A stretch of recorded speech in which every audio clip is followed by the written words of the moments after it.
Buenas tardes, estamos ante el escritor Henry Quintanilla. Henry Quintanilla es autor de múltiples libros de literatura infantil y también de otros textos que vamos a hablar ahora, como el caso de Selección Gallera. ¿Cómo estás, Henry? ¿Qué tal? Bien, gracias Lenny por tu invitación. Henry, tú eres un autor de múltiples textos de literatura infantil. Mi primera pregunta ¿es difícil imaginar el mundo infantil o hacer textos de literatura infantil? Tal vez debemos pensar como un niño, o cómo tú entras exactamente a elaborar estos textos. Creo que la razón parte de convertirse en un niño, tú lo has dicho, y creo que si tenemos esa vertiente de acercarnos al niño que fuimos antes, creo que vamos a rescatar lo que es la imaginación y crear estos libros de literatura infantil. ¿En qué momento Henry Quintanilla descubre que él tiene este don para elaborar estos textos en los cuales un niño se va a sentir muy cómodo y un adulto también, pues va a imaginar muchos de los cuentos que nos contaron tal vez en la infancia, o muchos relatos que a veces tenemos en mente y no nos atrevemos a plasmar en la literatura, pero que tú lo has hecho? ¿En qué momento descubres ese talento? Creo que empieza con el libro La hormiga esperanza y otros cuentos. En ese libro... ¿Cuál es ese? Ese que está ahí. Es este. Ese libro creo que dio inicio a lo que era la imaginación y convertir a personajes, digamos, de la fauna, de la flora, en apropiarse sus vidas y hacerlos en historias. Entonces creo que con ese libro empiezo yo lo que es la literatura, digamos, infantil, como lo denominan, ¿no? Y yendo un poco al campo económico, ¿es rentable este mundo de la literatura infantil? Creo que, en primer lugar, cuando uno se mete a escribir, no piensa en lo que sí es rentable o no, sino acá lo que prima es la vocación literaria, porque creo que uno puede seguir escribiendo sin que tenga que ver la economía de por medio. ¿Y ese es el fin entonces para ti? ¿Continuarás siempre en este rubro de la literatura infantil? ¿O también tienes otro tipo de texto, ¿no? Como el caso en Selección Gallera, que me llama la atención ese estilo urbano, ese estilo realista que tú tocas y que me sorprendió, pues en tus otros textos yo te imaginaba más como un autor siempre en este mundo fantástico e idílico del niño?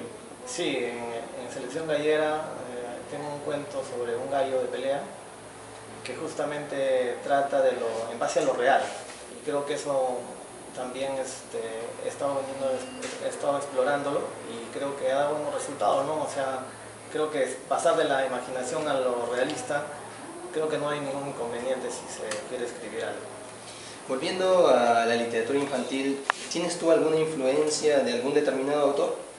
Creo que de niño yo empecé a leer a Izquierdo Ríos, a Abraham Valdelomar.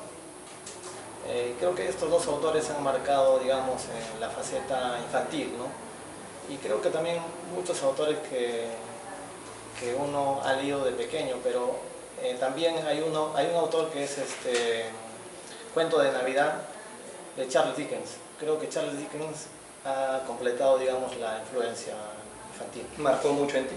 Sí, porque ese cuento de Navidad me la regalaron cuando era pequeño, y creo que fue un libro que yo me sorprendía, si así se escribe, creo que solo necesitamos leer, me dije, y después más adelante ya pensé, no pensé igual, o sea, no pensé, pero ya en el camino, digamos, con tanta lectura ya uno empezó a crear sus propias historias. La Casa Barco, que es una novela corta que nosotros vamos a tratar en el transcurso de esta charla, tiene como protagonista el capitán Kikiriki y aquella búsqueda por todos los mares del mundo de aquella sirena llamada Isiar. Dime tú, ¿es que hay una influencia aquí de la sirenita de Hans Christian Andersen? ¿O es que te nació tal vez crear una sirenita propia de Henry Quintanilla? Creo que no hay una influencia de la sirenita de Christian Andersen. Más bien, cuando yo empecé a escribir todo el libro, ni siquiera me acordé del libro, ¿no? No es porque es porque estaba ocupado en este libro. Y además acá la idea es del capitán, porque la sirena es la que se enamora de él y él también se enamora, ¿no? O sea, ambos se enamoran. Pero la idea partió de un hombre que yo quería que viviera toda su vida en el mar y que estuviera enamorado, pues, y se enamora de algo imposible, que es una sirena. Y como él no era correspondido por las mujeres, porque era un capitán que se iba a alta mar, entonces se enamora de una sirena y la busca por todos los mares del mundo. Para poder entender un poco el contexto, la historia se inicia con el sobrino, el Sedier del capitán Kikiriki, y que intenta tener una mascota, ¿no? Y que cuando el lector ve este texto, él quiere tener una mascota especial, una guitarra. Y exactamente es ahí el punto de partida en donde nosotros podemos enterarnos de este amor idílico e inolvidable del capitán Kikiriki, quien se pasó toda la vida buscando a Isiar y que finalmente intentó hacer una imagen de ella a través de unos fierros, una imagen de la sirenita. Y bueno, dejemos que el lector siga descubriendo qué es lo que sucede ahí. Hay algo particular, yo encontré 3 nombres, como es el caso de Kierkegaard, Kurusov y Kerlukov. ¿Por qué estos nombres rusos dentro de la narrativa de la Casa Barco? Creo que vienen a ser porque yo estuve en un colegio peruano ruso y creo que también la literatura rusa, o sea, la literatura rusa de alguna manera marcó también una cierta influencia en el quehacer literario. Entonces, para digamos, redondear la historia de la Casa Barco, pensé en los detectives, ¿no? Y como Rusia estaba ya desmembrada, desarticulada, entonces los detectives estaban pues sin trabajo en Rusia. Entonces decidí que vinieran al Perú, América Latina, y buscar chamba acá para que encuentren, digamos, una posibilidad de refugiarse. Entonces creo que de esa manera dio pie, porque si nosotros tenemos rusos acá en nuestro país que hacen lo mismo que nosotros, trabajan. Y esa es la única manera de llevar su pan a la mesa, ¿no? Para entender un poco este contexto, es Kurusov, el detective ruso, quien va a venir aquí y va a tratar de buscar esa guitarra, y este ruso va a llegar a los barracones del Callao y bueno, el lector verá esto. Ajá. En una parte del libro el capitán Kikiriki dice: pasaron los años y mi sentimiento de amor nunca renunció a encontrarla, y fue un día que descubrí que ya estaba viejo, y me di cuenta que buscándola había sido completamente feliz. Este capitán es un capitán que rompe los esquemas del prototipo literario de la literatura clásica, como nos imaginamos a un hombre en alta mar. Este capitán es más sentimental, básicamente porque es un libro de literatura infantil. No necesariamente, el libro, digamos, pueden denominarlo infantil, pero si tú, como has visto, lo puede leer un adulto, y creo que puede encontrarle muchas cosas, ¿no?, que le van a servir para su vida. El capitán, si bien es cierto, rompe con algunos moldes de la literatura, he querido insertar en este capitán un prototipo de peruano, ¿no?, de capitán de alta mar, y ponerle algunos detalles de su personalidad para que se enfrente al mar, al mundo y a la vida, y lo que es peor, enamorarse, ¿no?, que es lo más difícil que él ha visto y que al fin y al cabo lucha y es feliz. ¿Y cómo te nació esa idea de...? Porque resulta grandioso y difícil de imaginar una casa que tenga la forma de un barco. Es que tal vez viste tú ese restaurante que parece una casa barco que está por la marina, o cómo te nació esta idea de la casa barco. Sí, es exacto. O sea, yo pasaba por la marina, cada vez que pasaba siempre miraba esa casa barco. Y siempre decía, tendré que escribir sobre esa casa porque a mí me fascinaba. Particularmente esa casa me fascina en forma de barco, o sea, no hay ninguna casa así, ¿no? Entonces la idea, si se quiere decir, nació de esa casa. Entonces ya lo puse como su casa del capitán Kikiriki para desarrollar la historia. Pero sí tuvo que ver esa casa para, digamos, para partir con la idea de la historia.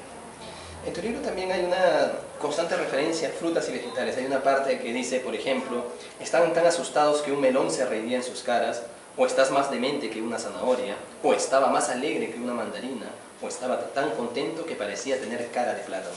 ¿Por qué esta referencia? Yo lo pongo eso porque si tú te habrás dado cuenta cuando tú vas al mercado de frutas o en la casa y ves a las frutas particularmente, hay algunas frutas que se están riendo, otras que están amargas. Entonces creo que ese Con detalle, mucha imaginación también. exacto, ese detalle yo lo rescato para ponerlo en la literatura. Porque el común de las personas que ven las frutas y no ve nada más allá, ¿no? Entonces yo veo, digamos, un plátano que se ríe, una naranja, una mandarina, pero lo añado y lo incorporo dentro de la obra para que tenga una sensación, digamos, más especial de describir ese personaje. Cosa que tú dices que resulta un poco difícil porque una persona adulta, común, no ve lo que tú ves. Yo creo que tú tienes una manera de ver el mundo de una forma muy distinta. Pues para una persona que pasa por el mercado y ve un plátano, le parecerá un plátano. Pero algo que tú dices, creo que la literatura te ha marcado a fondo incluso en tu vida cotidiana. Otra característica es el personaje, el recolector, quien está buscando, o quien se ha llevado, mejor dicho, la mascota, la guitarra. ¿Por qué ubicar a este recolector exactamente en los barracones del Callao? ¿No crees que tal vez un chalaco que lea tu texto considere que lo estás marginando? No, al contrario, más bien sería una especie de elogio al Callao, ¿no? Porque si bien es cierto vivir en los barracones no tiene nada de malo, ¿no? Si tú escoges qué rumbo del bien o del mal escoges. Entonces el carretillero prácticamente la historia misma me llevó, o sea, como la casa barco estaba por el, ¿no? digamos, hacia Callao, entonces el carretillero tenía que vivir en los barracones, pero es un carretillero, si te habrás dado cuenta, diferente a las demás personas de los barracones, o sea, él trabaja sencillo, no hace las cosas negativas que los otros hacen, ¿no? Entonces este carretillero, pues, digamos, o sea, si yo me lo planteo ahorita, es un elogio, una alabanza a lo que es los barracones, como la pobreza máxima del Perú, ¿no? Pero a la vez rescatable de algunas personas que no solamente podemos ver que todos viven mal o están perdidos, ¿no? El Sedier, el niño que da inicio a esta historia, al final comete un error. Besa a la sirenita. Y algo que tal vez nosotros podemos relacionarlo con textos bíblicos, cuando tú te atreves a mirar, por ejemplo, lo que pasaba en Sodoma y Gomorra, y observas lo que Dios prohibió y quedaste convertido en una estatua de sal, el Sedier también mira a la sirenita y la besa, y queda convertido en una estatua de oro. Al final el capitán tiene un final feliz con la sirenita, pero el Sedier queda convertido en una estatua de oro. ¿No crees que eso es una parte trágica para tu texto? Depende de cómo lo veamos, porque en el momento en que se convierte en estatua de oro, ya la sirena la había prevenido, ¿no? Que no esté jugando con ella. Entonces, como es un niño travieso, entonces si todos los niños se convirtieran en oro sería fascinante, ¿no? Entonces esa parte, como tú lo dices, puede ser trágico, pero a la vez es, digamos, divertido, porque es un niño travieso que por hacer una travesura grande se queda así, ¿no? Y al final el tío lo quiere vender, ¿no? Claro, el tío ya, todo lo que ve es oro, quiere aprovechar de eso, entonces ahí lo dejo en la obra, ¿no? En un estatus. Aunque también se puede interpretar que todo niño es como un regalo de oro, ¿no? Exacto. Para culminar, Selección Gallera, cuentos y relatos de autores peruanos, es algo particular. Yo no solamente estuve leyendo el texto que te correspondía a ti, sino que también estuve leyendo los otros textos. Y en estos textos hay, todos los textos se basan exactamente en eso, en gallos. Sí. Y tenemos que en tu texto, por ejemplo, el gallo de mi tío Chula, que es el que tú has colocado aquí en esta selección, tiene a un Henry Quintanilla totalmente diferente de los textos que nosotros vemos aquí. ¿Quiere decir que tú tal vez en algún momento has pensado dejar de lado la literatura infantil y dedicarte a otro estilo? ¿O quieres hacer en paralelo ambos? Creo que sí, quiero escribir en paralelo ambos géneros, ¿no? Infantil, adulto, que me llama la atención, porque tenemos bastante material en el Perú para escribir cosas de novela realista que todavía no han terminado, ¿no? Entonces, sí creo que quiero ir en paralelo con la producción de estos textos. Yo te agradezco mucho, Henry, esta charla. Espero que pronto las personas que están aquí viendo esta entrevista puedan rápidamente llegar a tus textos. Es una manera muy agradable y aconsejo también a los padres que tienen tal vez niños pequeños que puedan adquirir tus textos. ¿Dónde podemos encontrarlos si alguien está interesado? Los textos los pueden encontrar en la editorial Altazor. El texto de Los Gallos, pues me pueden llamar, o también en las librerías. Y así vamos a interactuar con los niños, los padres de familia. Y creo que ahí, ¿no? Y sobre todo agradeciéndote la oportunidad que me brindas de poder dar a conocer unas ideas sobre mis libros. Gracias. Muchas gracias, Henry. Gracias también y esperamos que puedan estar rápidamente atentos a los textos de Henry. Muchas gracias, Henry Quintanilla.